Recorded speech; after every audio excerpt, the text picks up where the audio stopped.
మిత్రులారా నమస్తే. నేను మీ ప్రసాదమూర్తి. ఈ వీకెండ్ అర్జెంటుగా మీరు ఒక సినిమా చూసేయాలండి. అదే సితారే జమీన్ పర్. ఎవరు తీశారు? అమీర్ ఖాన్ తీశారు. ఎవరు నటించాడు? అమీర్ ఖాన్ నటించాడు. ఇలాంటి సినిమాలు కేవలం అమీర్ ఖాన్ మాత్రమే తీయగలడు. ఆయనే అంత మనగాడ, ఆయనకి అంత డబ్బు ఉందా అంటే అంత డబ్బు ఉన్నా లేకపోయినా అంత శక్తి, అంత సాహసం, అంత ప్రేమ, ఇవన్నీ కూడా నిండుగా ఉన్నటువంటి నిండైన మనిషి అమీర్ ఖాన్. కాబట్టి అమీర్ ఖాన్ మాత్రమే ఇలాంటి సినిమాలు తీయగలడు అని చెప్తున్నా. సో సినిమాలోకి వెళ్దాం. సింపుల్గా 5-6 నిమిషాల్లో ఈ వీడియో తేల్చేద్దాం. ఎందుకంటే మీరు త్వరగా చూసేసేయాలి ఈ సినిమా అర్జెంటుగా. మనం మన కుటుంబాల్లో చూస్తాం, లేదా మన చుట్టాల పట్టాల కుటుంబాల్లో చూస్తాం, మన చుట్టుపక్కల చూస్తాం, లేదా మన స్నేహితులు, మనకు కావలసినటువంటి వాళ్ళు, లేదా సమాజంలో కొంతమందిని చూస్తాం. ఆ వ్యక్తులు మామూలు వ్యక్తుల కంటే డిఫరెంట్గా ఉంటారు. వాళ్ళ ప్రవర్తన, వాళ్ళ మాటలు అన్నీ కూడా డిఫరెంట్గా ఉంటాయి. దాన్నే లో సిండ్రోమ్ అని, ఆటిజం అని సైంటిఫిక్గా మెడికల్ టెర్మినాలజీలో చెప్తున్నారు. ఆటిజం పిల్లలు. సో ఇలాంటి పిల్లలు మనకి ఎదురవుతూ ఉంటారు. వాళ్ళ పట్ల మనం ఎలా ఉండాలి, వాళ్ళ పట్ల మన బాధ్యత ఏంటి అని చెప్పడానికి ఈ సినిమా తీశారా అని పైకి అనిపించవచ్చు. కానీ అది చెప్పడానికి ఈ సినిమా తీలే. ఎవరైతే మనకంటే కాళ్ళు, చేతులు, ఆ సకల అవయవాలు బాగా ఉన్నాయి, నాకేంటి అనుకునేటటువంటి మనుషులందరూ ఉన్నారే, నాకే లోపం లేదని, వాళ్ళకి ఏవో లోపాలు ఉన్నాయని చెప్పి వాళ్ళని చులకనగా, ఈసడింపుగా చూసేటటువంటి, వాళ్ళని పిచ్చి వాళ్ళని అనుకునేటటువంటి ఈ మిగిలినటువంటి 99% మానవులు, మనుషులు ఉన్నారే, వాళ్ళు నిజంగా వాళ్ళ దగ్గర నుంచి నేర్చుకోవాల్సింది చాలా ఉంది అని చెప్పడం కోసం ఈ సినిమా తీశారు. ఎలాగ చెప్పారు, ఏ విధంగా చెప్పారు, ఏ విధంగా వాళ్ళు చెప్పదలుచుకున్నటువంటి విషయాన్ని కన్వే చేశారు అనేటటువంటిది ఈ సినిమాని చూస్తే కానీ మీకు అర్థం కాదు.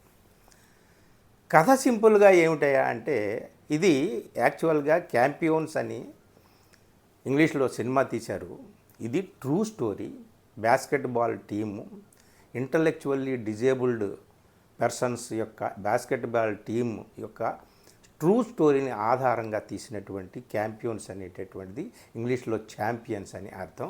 దాని ఆధారంగా ఈ సినిమాని తీశారు అమీర్ ఖాన్ ప్రొడక్షన్స్లో. అమీర్ ఖాన్ ఒక బాస్కెట్బాల్ కోచ్. ఆయన ఒకరోజు తాగుతూ డ్రైవ్ చేసి సరాసరి పోలీసు వ్యాన్నే గుద్దేస్తాడు. కోర్టులో అతనికి ఒక శిక్ష పడుతుంది. ఆ జడ్జి వేసినటువంటి శిక్ష ఏమిటి అంటే, నువ్వు ఇంటలెక్చువల్లీ డిజేబుల్డ్ పర్సన్స్కి 3 నెలల పాటు బాస్కెట్బాల్ నేర్పు, నువ్వు బాస్కెట్బాల్ కోచ్వు కాబట్టి అని. కంగు తింటాడు. ఇదేమిట్రా బాబు అనుకుంటాడు. వాళ్ళ పట్ల సరైన అవగాహన లేదు, వాళ్ళ పట్ల సానుభూతి లేదు, ప్రేమ లేదు, పైగా చులకన భావం. ఆ పిచ్చోళ్ళకి నేను చెప్పడం ఏంటి అనుకుంటాడు. సరే ఏదో వారంలో ఒక రోజు పోయి వస్తే సరిపోతుంది అనుకుంటాడు. కానీ కాదు, నువ్వు రోజు వెళ్ళాల్సిందే అని కోర్టు తీర్పు, జడ్జిమెంటు. సో చచ్చినట్టు వాళ్ళ దగ్గరికి వెళ్తాడండి. ఈ అమీర్ ఖాన్కి ఒక కుటుంబం ఉంటుంది. తల్లి, భార్య.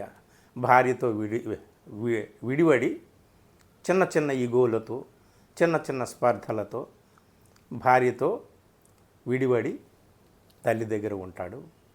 అది ఆయన ఫ్యామిలీ ఈ వ్యవహారం ఇదంతా కూడా నేను తర్వాత చెప్తాను. ముందు కథ ఏమిటి అంటే సింపుల్గా ఒకటే. ఆయనకి బాస్కెట్బాల్ నేర్పాలి కదా ఇంటలెక్చువల్లీ డిజేబుల్డ్ పర్సన్స్కి. వాళ్ళు మానసిక వికలాంగులను లేదా మానసిక దివ్యాంగులను అనకూడదు. మనం వాళ్ళని ఇంటలెక్చువల్లీ డిజేబుల్డ్ లేదా ఇంటలెక్చువల్లీ ఛాలెంజ్డ్ పర్సన్స్ అని అనాలన్నమాట. సో వాళ్ళకి కోచింగ్ ఇవ్వడానికి వెళ్తాడు.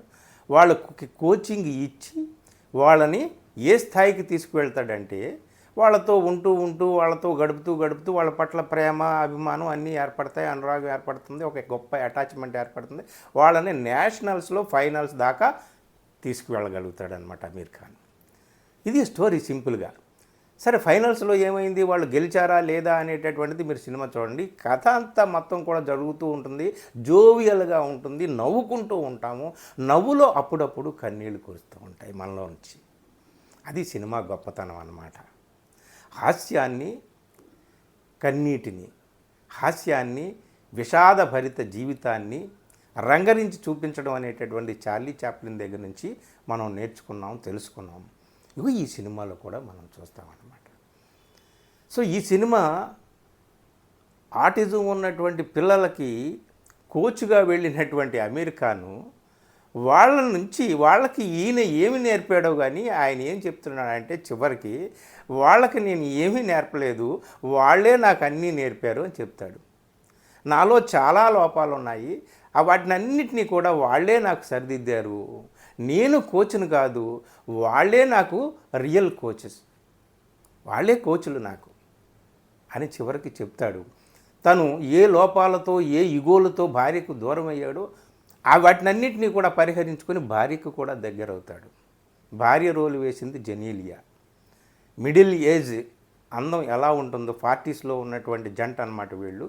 40 ఆ మిడిల్ ఏజ్ అందం ఎంత ఆకర్షణీయంగా ఉంటుందో జెనీలియాని చూస్తే తెలుస్తుంది. ఇక అమీర్ ఖాన్ యాక్షన్ అయితే తినేస్తాడు, మనకు ఎలాగో తెలుసు. ఇక అంత గొప్పగా ఇంత గొప్పగా నటించాడని ఎందుకు ఆయన తక్కువ చేయడం. కాబట్టి యాక్షన్ పక్కన పెడదాం. సో ఈ సినిమా ఏమిటాయంటే మొత్తం మీద మనకి చెబుతున్నటువంటిది, ఆటిజం లాంటి లోపం ఉన్నటువంటి పిల్లలు ఏ ఇంట్లో ఉంటారో ఆ ఇంటికి ఎప్పుడు ముసలితనం రాదంట. ఎంత అద్భుతమైన మాట! ఆ ఒక్క మాట కోసమైనా మనం ఈ సినిమా చూడాలి. ఎందుకంటే ఆ పిల్లలతో ఎంత పెద్ద వయసు ఉన్నటువంటి తాతలైనా అమ్మమ్మలైనా నానమ్మలైనా ఎవరైనా సరే వాళ్ళలో కలిసిపోయి వాళ్ళని ఆడించడం కోసం, వాళ్ళని నవ్వించడం కోసం వీళ్ళు కూడా పిల్లల్లాగే ఉంటారు. సో ఇలాంటి పిల్లలు ఉన్న ఇల్లు నిత్యము కూడా పసిపిల్లలతో నిండి ఉన్నటువంటి ఇల్లులాగా ఉంటుంది, ఆ ఇంటికి ఎప్పుడు ముసలితనం రాదా అని చెప్పాడే. ఇలాంటి పిల్లలు ఈ భూగోళం మీద ఉంటే నిజంగా ఈ భూగోళం మీద ఉన్నటువంటి మనుషులందరూ కూడా స్వార్థాలు, కపటాలు, కక్షలు, కార్పణ్యాలు, అసూయలు, ఈర్ష్యలు, ద్వేషాలు, ఆగ్రహాలు వీటినన్నిటినీ కూడా ఖచ్చితంగా వదులుకోవాల్సి వస్తుంది. కనీసం కొన్ని రోజులు, కొన్ని వారాలైనా సరే అలాంటి పిల్లలతో మీరు గడిపితే మీరు నిజమైనటువంటి మనుషులుగా మారతారు. సో ఆటిజం ఉన్నటువంటి పిల్లలు శాపగ్రస్తులు కాదు, వాళ్ళు మనకు మనుషులుగా మనల్ని మనం మార్చుకునేటటువంటి వరం ప్రసాదించడానికి వచ్చినటువంటి నక్షత్రాలు ఈ భూమి మీదకు వచ్చినటువంటివి. అది చెప్పడానికి తీసినటువంటి ఈ సినిమా ప్రతి సన్నివేశంలోనూ మనకి చాలా నవ్వులు వస్తాయి, నవ్వుల మధ్య కొన్ని కన్నీళ్ళు కూడా వస్తాయి. ఇంత గొప్పగా ఈ సినిమాని మలిచారు, తీశారు. ఈ సినిమా ఎక్కువ రోజులు ఆడదు, ఎందుకంటే మనకి ఫైట్స్ కావాలి, వ్యాంప్ సాంగ్స్ కావాలి, కుళ్ళు జోకులు కావాలి, కోట్లు పెట్టుబడి పెట్టిన సెట్టింగులు కావాలి, ఇవన్నీ కావాలి. అందుకని ఇట్లాంటి సినిమాలు ఎక్కువ రోజులు థియేటర్లో ఆడకపోవచ్చు. అందుకని ఈ వీకెండ్ మీరు తప్పనిసరిగా ఈ సినిమా చూసేయండి.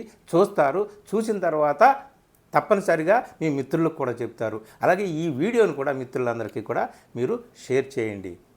మిత్రులారా, మిస్ అవ్వద్దు, ఈ సినిమా మాత్రం మిస్ అవ్వద్దు. అప్పుడప్పుడు మాత్రమే వస్తాయి, కేవలం అమీర్ ఖాన్ లాంటి వాళ్ళు మాత్రమే ఇలాంటి సినిమాలు తీస్తారు. Don't miss this movie. ఇది నా సజెషన్, మీరు తప్పనిసరిగా చూడండి. Thank you.